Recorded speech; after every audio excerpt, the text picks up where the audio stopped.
Historic site in Roane County is one step closer to being a state park. Fort Southwest Point has been around for more than 2 centuries, and now the state wants the public's help in shaping its future. 10 News reporter Lauren Davis explains the transition and neighbors who are weighing in.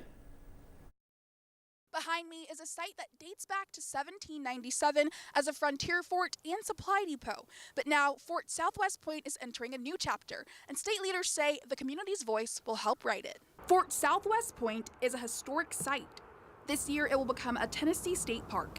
A change the park manager says means more opportunities for visitors. We will have more interpretive programs, more events for people to come and visit, and just more opportunities for people to learn the fantastic history of the site.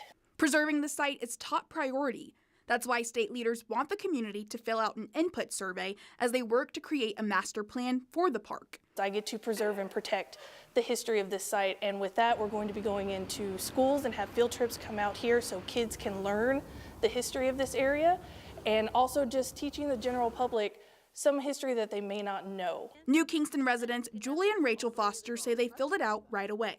The family visits multiple times a week and say they see some room for improvements. One of the concerns that we had was that if they do make it a state park and they have big events here, that parking would definitely be an issue. You want to jog, you want to exercise, that's great. Just probably more well lit. Yeah, we're more lit. Helpful. The Fosters say they've learned so much history about the area by visiting the park and its events. We're a little off the beaten path, but out of Knoxville, but it's worth the drive.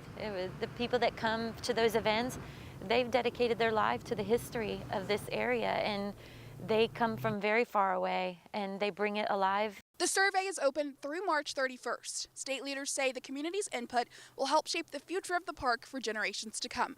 Reporting in Kingston, I'm Lauren Davis.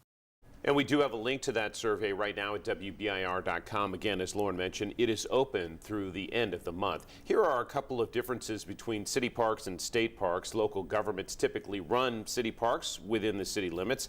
Knoxville, for instance, has 90 parks. State parks tend to be much bigger in size. There are almost 60 across the state of Tennessee.